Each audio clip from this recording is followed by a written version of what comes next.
breathes cold. A mare shivers before black trunks, and from somewhere ahead comes the ring of iron where no forge should be, thin as a scream drawn through leaves. Dew pearls on a silver glove. One step more, and a hidden city begins to die. Moonlight snags on a thorn, and her white cloak hangs there like torn skin in the dark. If this road through Middle-earth earns your time, leave a like and join us with a subscription.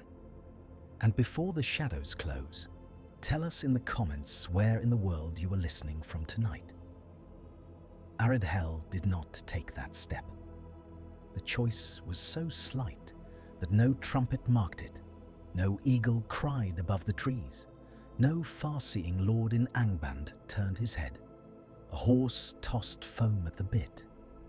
One of her escort muttered that there were no birds under those boughs. A wind came out of Nan Elmoth, warm and damp and wrong, carrying the smell of shut earth and old water and roots that had forgotten the sun. Aredhel, daughter of Fingolfin, stared into the black tangle and felt not prophecy, not yet, but resistance, as if the wood itself wished to swallow names. "Not there," she said. Her guards looked at her in surprise. She had been the one pressing eastward, impatient with caution, laughing at delay, eager for open land after too many years in a hidden bowl of stone.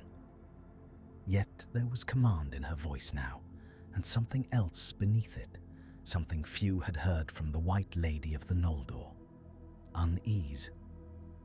The company turned north instead, toward a rougher path and a longer road. Behind them, the trees of Nan Elmoth stood silent over black pools and motionless fern, and whatever waited within was denied its guest. Would one averted glance spare a kingdom, or only force doom to knock by another gate? Before that answer began to gather itself, there had been Gondolin. The hidden city shone as if dawn had taken root there and nowhere else in Middle-earth. White walls lifted into clear mountain air. Bronze gates held morning fire. Fountains braided silver music through courts paved in pale stone, and the scent of laurel drifted in sunlit passages. Smithies rang bright under carved arches. Tailors leaned in doorways with scraps of silk over their arms. Children ran down stepped streets worn smooth by generations of feet that had forgotten mud. Yet beauty had tightened into discipline. Gondolin was loveliness inside a closed hand. Turgon loved it, as makers often love what they fear to lose. Too deeply to bear risk, too possessively to bear change. No stranger entered unbidden, no citizen left lightly. Secrecy had begun as wisdom, and hardened by slow degrees into law, habit, and then virtue. Aredhel had endured the grinding ice under stars that looked like shards of crystal driven into a frozen sky. She had seen exile as a thing of wind and distance. The ring of mountains around Gondolin comforted many to her. Over years, they began to lean inward. She rode swiftly whenever she could. She hunted when hunts were allowed. She stood in high terraces and watched eagles vanish where the ordinary eye could not follow. Those who loved her saw restlessness in her. Turgon saw danger. When she first asked to visit kin in the east, he refused her. When she asked again, he delayed. She let the delay ripen into anger and brought that anger into the king's chamber. There sunlight came through coloured stone and painted her silver hair with a blaze of blue and gold. "You call this place a refuge," she said. "At times, it feels more like a jewel locked in a coffer and shown only to itself." Turgon stood half in shadow near the carved chair of kings. He had become a man who stepped into shadow when fear put on the voice of prudence. "Would you rather I opened the coffer to Morgoth? I would rather you remembered that those within it are living." The fountain in the chamber filled the pause between them. Below, from some lower district, hammers rang in regular measure. Turgon loved those sounds because they meant order. Aredhel had begun to hear in them repetition. "At the world's edge," he said at last, "there are realms already broken, fires already kindled, oaths already rotting. Here there is peace. Peace is not the same as stillness. It is safer. For stone, perhaps." He could not answer that without hearing a truth he had spent years refusing. At last, memory moved him where argument did not. He remembered their father. He remembered the Helcaraxi. He remembered too many graves made without earth to cover them. He gave way, though unwillingly, and allowed her leave with escort under command to return. That command mattered more than either of them knew. The journey eastward proved her point and his together. Beleriand, beyond the encircling mountains, was wide, raw, and dangerous. Rain soaked cloaks and made the horses steam. Heather gave off its bitter scent under hooves. In gullies near old spider-haunted lands, webs still clung in grey folds like abandoned funeral veils. Once the riders found the half-picked carcass of a hart hanging in briars, washed clean by dew and untouched by flies, as if the land itself had left it there as a sign. At dusk, streams ran black under older roots, and the wind carried no birdsong. That was the road that, in another weaving of time, would have bent them by weariness and poor guidance into Nan Elmoth. Instead, it carried them wide of the wood, through harsher country, and at last into the lands where Aredhel's kinsmen held against the north. In Himlad, she found laughter, challenge, pride, and peril worn openly instead of hidden behind polished custom. Celegorm greeted her with bright delight and a predator's grace, his golden hair catching firelight as Juan watched from beside him with old and grave intelligence in his eyes. The Curufin welcomed her with courtesy so exact it nearly sharpened the air. Here the sons of Feanor still kept halls where brilliance and ruin sat at the same table. Their words flamed. Their hospitality was real. Their resentment toward the long enemy burned hotter than comfort. For a season, she was glad. She rode under broad skies. She hunted in forests not forbidden to her own will. She listened to long arguments that did not end in the sentence, because it is safer. She sat at feasts where memory of Valinor was not only grief, but defiance. No one in those halls mistook the outside world for a tale told by messengers. It pressed at their borders every night. But even in that freedom, she saw the first hard seams of coming disaster. Celegorm's laughter had an edge that was almost a snarl. Curufin's every generous word seemed to weigh some future return. News came scattered but relentless. Wolves bolder along the marches, spies sighted in unexpected places, smoke thickening in the north, farmers abandoning holdings too exposed to sudden raids. The Noldor had built bright houses across Beleriand, but now the mortar between them was fear. When Aredhel returned at last to Gondolin, she returned alone, and that aloneness altered the city's fate. Turgon met her first with anger rehearsed for weeks, and then with relief too deep to maintain the performance. He embraced her before kingly restraint could intervene. Courtiers saw, Idril saw. Something changed in the hall that day, though none would have named it. Aredhel had left as the restless sister she came back as witness. She has changed, Idril murmured to one of her women as the court dispersed. The woman, old enough to have crossed the ice, answered softly, "No. She has only decided not to be quiet." That proved true. Aredhel resumed her place in Gondolin, not as ornament, but as force. She argued for stronger patrols beyond the hidden ways, for tidings gathered from friendly realms, for riders who knew the outer lands rather than feared them in the abstract. Turgon resisted often, but never again with the old certainty. She had gone and returned. The city could no longer pretend that all roads away from it led only into madness. Then the north broke open. The Bragolak came not as rumour at first, but as ash in the hair of survivors and the smell of burnt leather on messengers who rode until their horses bled at the flanks.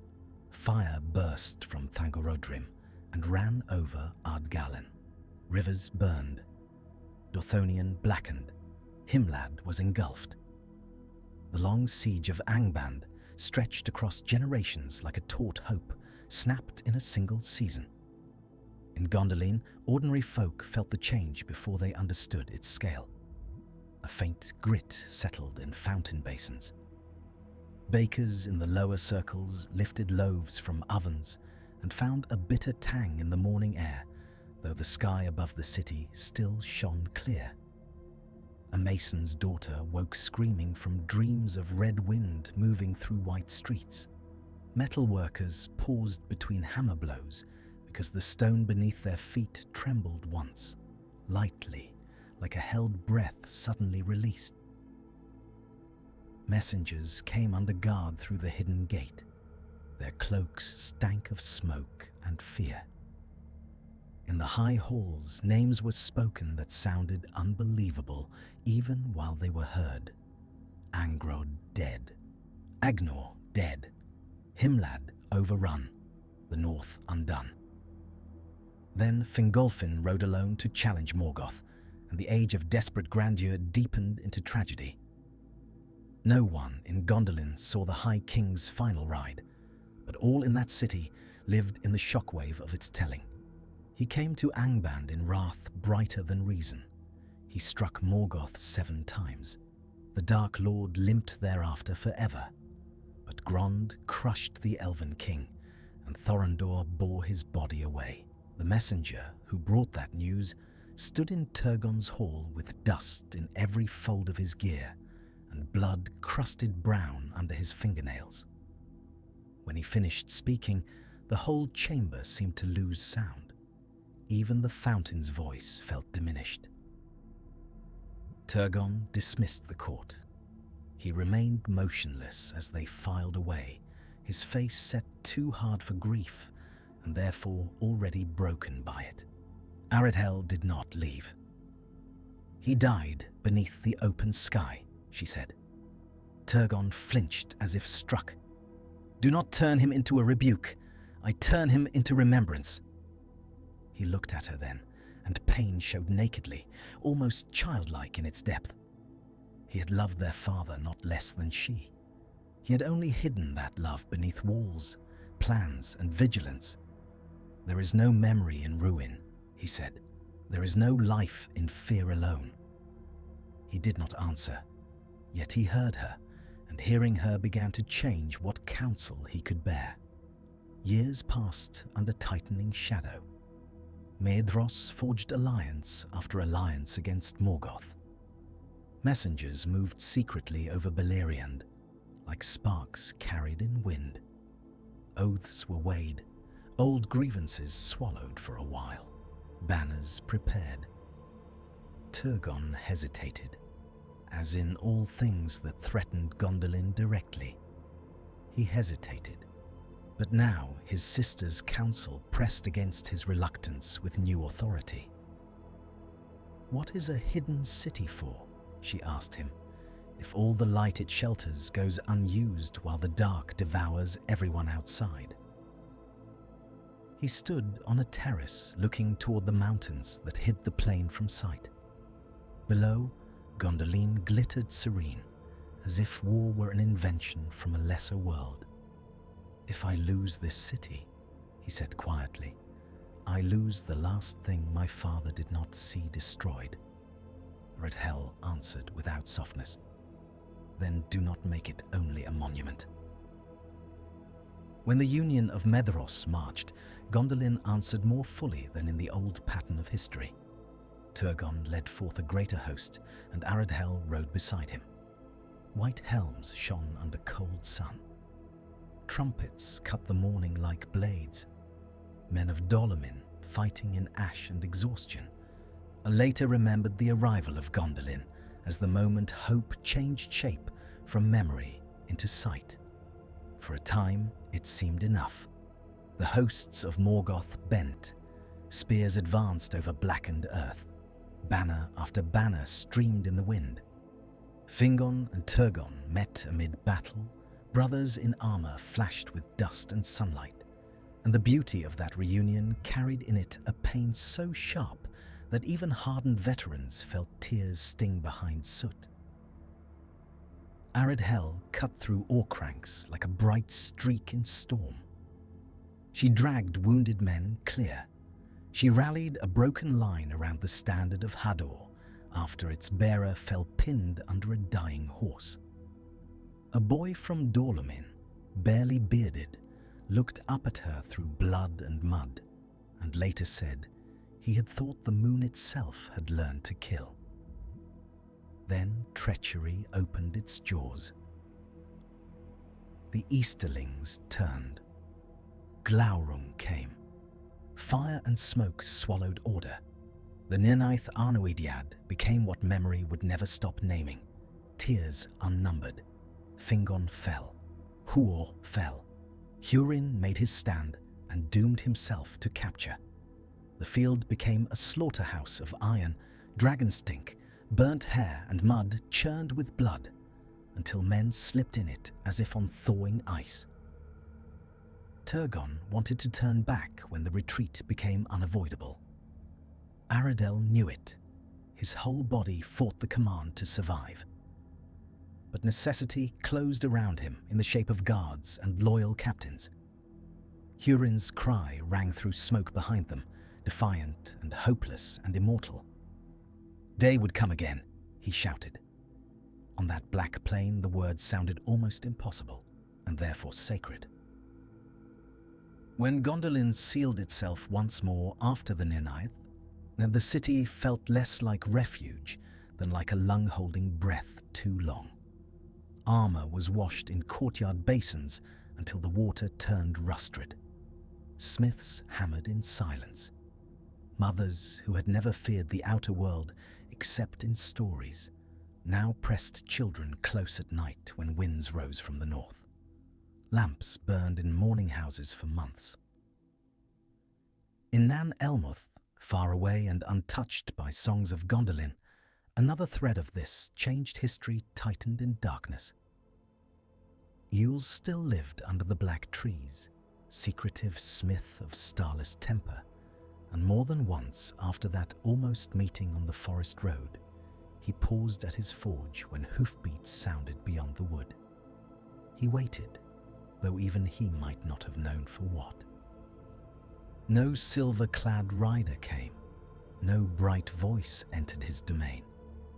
Anguirel and Anglachel remained his craft and his pride. The years narrowed around him. He spoke to almost no one. When Doriath's power waned and foul things began to nose farther south through old boundaries, orcs entered Nan Elmoth by stealth. Eol hunted them in the dark and slew many, but isolation helps enemies as well as hermits. One moonless night, an arrow took him in the throat beside a stream. The orcs stripped the body, laughed over the strange black blade they found, and vanished north. The son he never fathered never grew in Gondolin's light. No Maeglin brooded in Turgon's halls. No secret desire toward Idril coiled itself into future treason. Yet iron forged in one doom would still pass into another. Morgoth's wars wasted little. Far beyond these griefs, the world remained vast. In Dolomin, The women stood over thin winter pottage while cold crawled under the doors, and children learned to wake at the sound of boots. In the western havens, ropes dried stiff with salt beside black clothing, still worn for husbands lost at the Nirnaeth. East of all those sorrows, beyond mountain lines and the rolling shoulders of lands that would one day bear the riders of Rohan, grass bowed under ordinary wind, untouched for the moment by the ruin of the elder days. Farther still, where the Shire would someday lie in unsuspecting green quiet, there was as yet no hearthlight to imagine any of this. Middle-earth was broad enough that peace and catastrophe could exist at once, each ignorant of the other. In Gondolin, Aredhel feared stillness more with every passing year. She trained riders. She pushed the watch farther. She noticed how often Turgon spoke of endurance as if endurance were victory. He had become master of surviving one more year, then another, while the world beyond his mountains bled. Then Ulmo answered hiddenness with intrusion. Tuor, son of Huor, came by the secret way with Voronwë out of shipwreck, sea salt dried in his cloak, hardship carved into his hands and face. A mortal in Gondolin unsettled everyone. Servants stared. Courtiers smiled too carefully. Captains measured him with open skepticism. To many, he seemed an omen, and not a welcome one. Aredhel studied him with the attention she gave useful weapons. She saw the roughness of one who had lived among men under oppression, the scars of rope and frost, the alertness of a man accustomed to danger without ceremony. She also saw what many in the city had forgotten how to recognize: reality from outside the walls. Tuor was not merely a messenger. He was proof in flesh that Gondolin's beauty had not repaired the broken world. They first spoke at length in a high gallery where evening wind moved the hangings, and the lamps below the city were being lit one by one. "You look at these walls," Aredhel said, as if they are both wonder and reproach. Tuor rested his hand on the carved stone balustrade. "Perhaps they are both, and which weighs more?" He watched the gold lights bloom in ordered streets. To one who has seen burning villages and hungry winters, a wonder can become a reproach very quickly. Aredhel laughed softly, not because the thought was amusing, but because it was true with a sharpness she respected. "Gondolin will have difficulty with you. Then Gondolin may practice." Without Maeglin, the danger around Tuor took a different shape. No hidden prince glared at him from under black brows. No lust or inheritance twisted itself into private hatred. Instead, resistance rose from older stones, from nobles offended by the presence of mortality in their midst, from counselors who mistrusted warnings that asked for movement rather than preservation, from Turgon's own instinct to hear prophecy only where it confirmed his desire to remain. Aredhel supported Tuor openly. When some lords murmured that a mortal had no place in councils of the hidden city, she answered before Turgon himself. "He crossed slavery, sea storm, and death to stand here," she said. "If that does not purchase him hearing, then nothing in this hall is worth the carving on it." Idril heard both Tuor's message and the silence around it with painful clarity. She loved him. She also understood him. He asked practical questions that seemed almost vulgar to those bred in safety. How much grain lay stored? How many hidden exits existed? Which ravines outside the walls could carry enemy feet? What routes would permit the slow movement of children and the wounded? He was not less enchanted by Gondolin for asking these things. He was more honest. That honesty drew Aredhel and Idril together in a new way. They had long been kin. Now they became allies. At night, they stood on terraces after rain. The city washed silver under stars and spoke quietly, while from below rose the smell of wet stone and late flowers. "Why does every protected place," Aredhel asked once, "begin by blessing its gates and end by fearing them?" Aredhel leaned on the parapet, looking into distance that hid more danger than moonlight revealed. Because those who survive great terror start to worship the form of their survival. Aredhel was silent a moment. "Then we are already in danger. We have been in danger since the first stone was laid. We have only been comfortable in it. So the secret way was begun, and in this altered world, it was begun not because Maeglin's gaze made Aredhel uneasy, but because clearer minds had finally admitted what walls could never promise. Only a handful knew. Masons sworn to silence were led by night through underworks lit with hooded lamps. Chisels bit slowly into mountain stone. The tunnels smelled of lamp smoke, wet granite, sweat, and the strange mineral cold of deep places untouched by sun. Men carried spoil out in sacks, mixed with ordinary quarry rubble, so no pattern would betray them. Women in households noticed fresh dust on cuffs and boots and asked no questions they were forbidden to ask, though fear crept through the city in whispers without needing names. One young stoneworker slipped on an unseen run of water and vanished into a shaft before a rope could catch him. He died in blackness, with the sound of unfinished labor around him. When his body was brought to his mother, she received Aredhel without curtsy or complaint. Her house smelled of wool and herbs and grief. "Was it for the city?" she asked. "It was," Aredhel answered. The woman nodded once, hard as a hammer strike, then let the city prove worthy. From then on, small hidden marks were cut in the tunnel wall by its builders, one for each life risked or lost in the making. A road to survival was being mortared, stone by stone, with private sacrifice.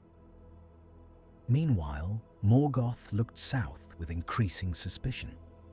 He lacked the quick certainty a betrayed son of Gondolin would have given him, but he possessed time, malice, and many eyes.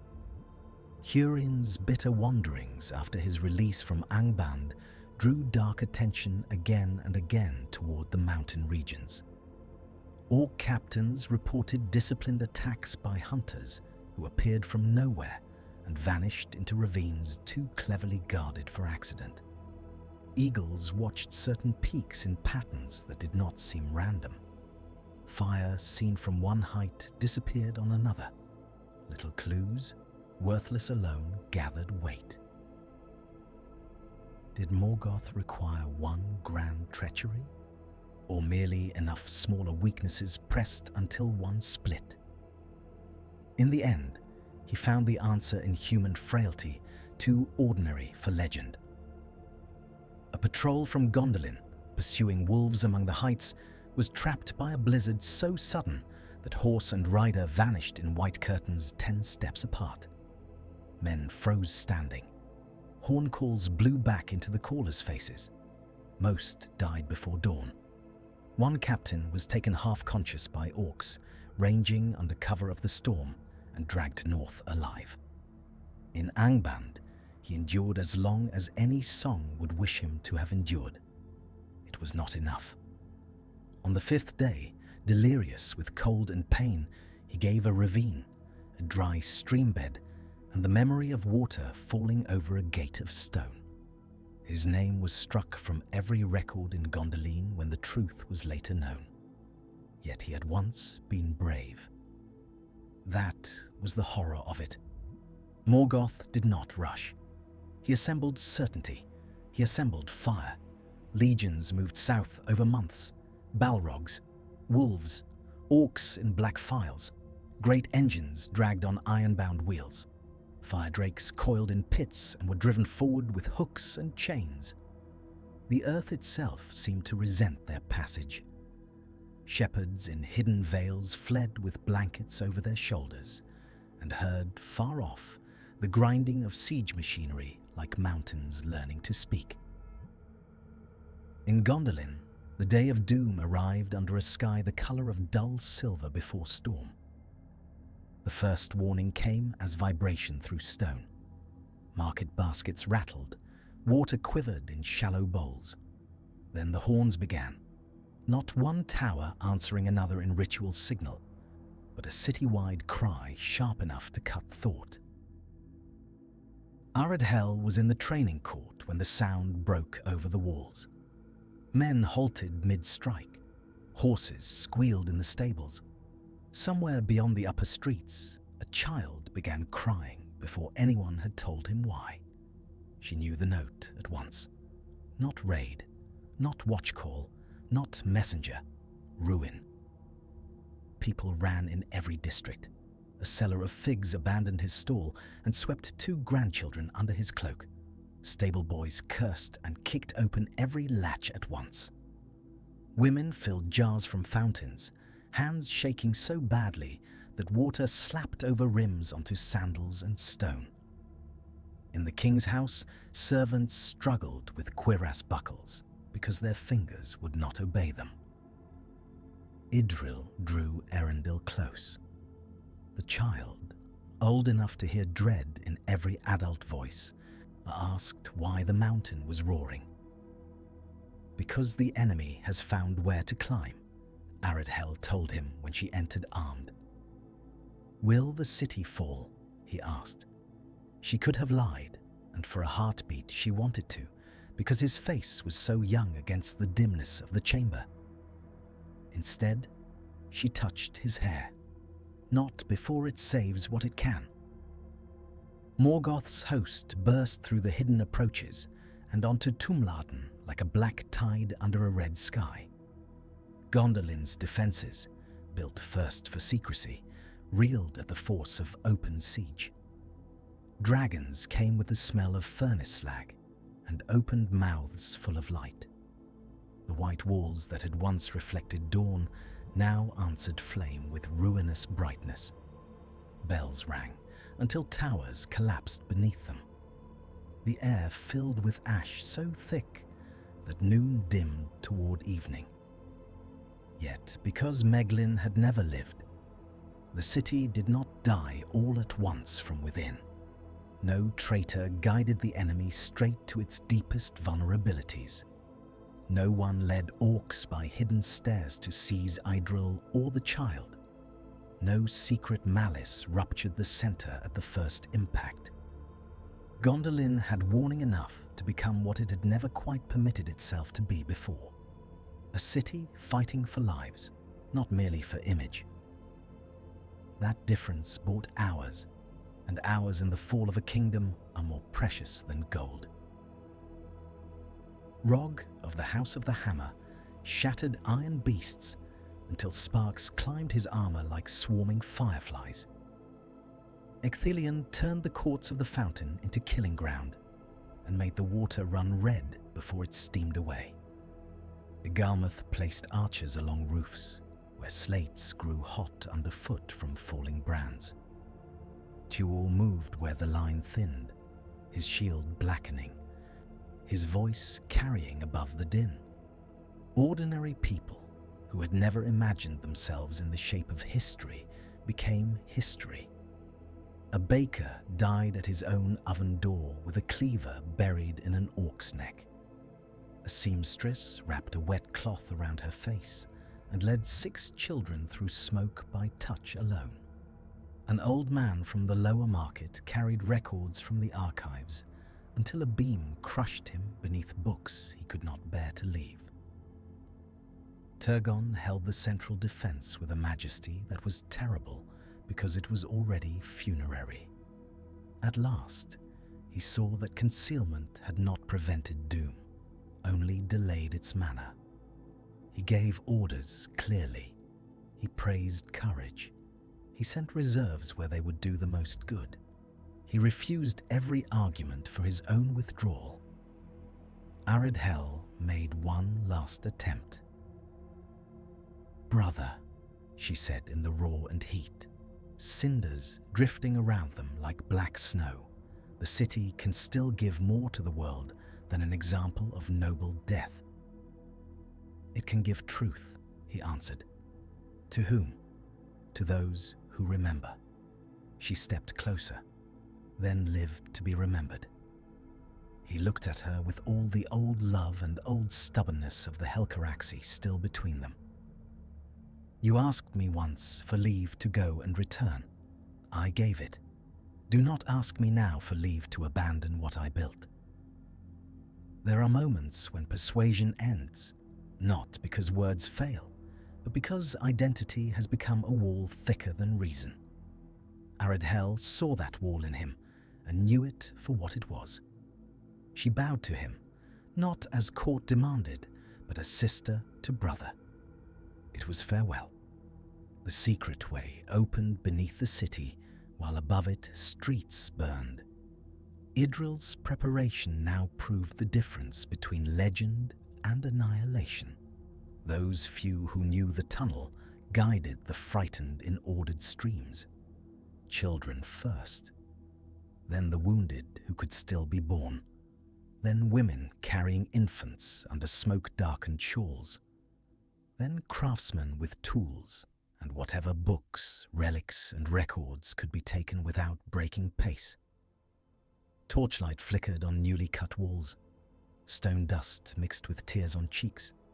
The air tasted of fear, lamp oil and wet mineral cold. Overhead, every dull boom from the city sounded like a god striking a closed door. At one narrowing descent, where a side stair still connected the tunnel to an upper court, Aredhel took command of the rearguard. Behind her, the line of refugees wound downward into dark. Before her, through smoke and the red pulse of firelight, came the first sounds of an enemy breakthrough. Aredhel seized her arm. "Come now." Arendil clung to Idril's hand, soot-streaked and silent with shock. Tuor stood beside them, chest heaving, shield cracked, unwilling to leave one more fighter than necessity already demanded. "There is time," Idril said. Aredhel looked from niece to child, from child to the mortal who had brought warning and been half believed. She saw in them the altered shape of all that had followed from one refusal at a forest edge. No Maeglin, no inward poison. A city wounded? Yes, but not robbed of choice before the last hour. More lives moving through dark toward uncertain dawn because foresight had been allowed to exist. "There is time," she said, "because someone keeps buying it." Then the enemy struck the landing, and Anguirel came back out of the shadows of another unrealized life. The orc captain leading the rush bore a blade black as still water, narrow and cruel, its edge flashing silver where the fire caught it. Forged once in Nan Elmoth by the man Aredhel never met, stolen from his corpse, dragged north as spoil, it had found its way by ugly roads into the hand of one who had no right even to its wicked elegance. The sight of it chilled the air more than the smoke did. The clash was immediate and ugly. There was no room for grand strokes, only thrust, bind, elbow, shield, scream. A Gondolin guard went down with his face opened from brow to chin. Another slipped in blood on the stone and vanished under black boots.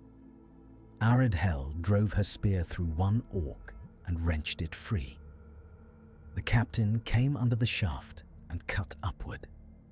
Anguirel slid beneath her ribs. She killed him before the blade left her. For one suspended heartbeat, all noise seemed to recede. Blood spread across her white surcoat in a brightness almost impossible to look at. The dead orc crashed backward down 3 steps. The black sword clattered loose. "Aunt," Eärendil said, very small. That single word broke the stillness. Aredhel snatched up Anguirel and thrust it into Tuor's hands, hilt first. "Take them down," she said. Idril's face had gone colourless beneath ash. No. Yes. The word landed with the force of command learned across centuries. More refugees pressed behind. More enemies shouted above. Delay had become the only treasure left to divide. "Tell him," Aredhel said, meaning Turgon, though none could reach him now, that open sky did not forget him. Then she turned back to the stair with the guards who remained, and the line moved because the line had to move. The tunnel swallowed Idril and Tuor and Eärendil. Aredhel held the choke point. What happened there afterward survived only in fragments. An orc found with throat and spine nearly severed blood sprayed high against the rough wall where no ordinary fool could place it. One wounded defender who reached the lower passage before death and whispered that she was still fighting when the ceiling came down in fire and stone. After that, the side stair was choked with rubble, bodies, and smoke. The enemy came through only slowly. Above, Gondolin entered its last terrible splendor. Ecthelion slew Gothmog and died. The houses of the city cracked and fell in red glare. Fountains hissed into steam. Turgon remained in his hall until collapsing ruin buried king and throne together. Tuor, after bringing the refugees farther down the way, turned again more than once toward the battle, because that is what love and rage do to brave men. But eventually, even bravery must choose between witness and survival. The survivors climbed out into bitter mountain air. Relief touched them first, raw and guilty and undeniable. The tunnel had worked. Many had escaped. Children still breathed. Idril still held Eärendil. Tuor still stood. Gondolin had not fed all of itself to the fire. Then the greater feeling came behind relief and eclipsed it. Disquiet, shock, the knowledge that behind them, beneath the clouds made red by dragon flame, an entire age was dying in visible light. Snow on the high paths stung burned skin. Women stumbled with infants wrapped in hastily torn curtains. Men who had never before left the city looked over black chasms and distant ridges and understood at last how small their bright home had always been against the size of the world. Far below, Gondolin burned like a jewel held in tongs. At Cristhorn, doom leaped ahead to demand more. Balrogs struck the rear among ice and narrow ledges. Screams bounced from rock to rock. Feet slipped in blood hidden under blown snow. There, Glorfindel turned and made his life a gate that could not be forced cheaply. His hair, gold even in soot and darkness, streamed in the mountain wind as he fought the demon on the knife-edge path. He cast it down and fell with it.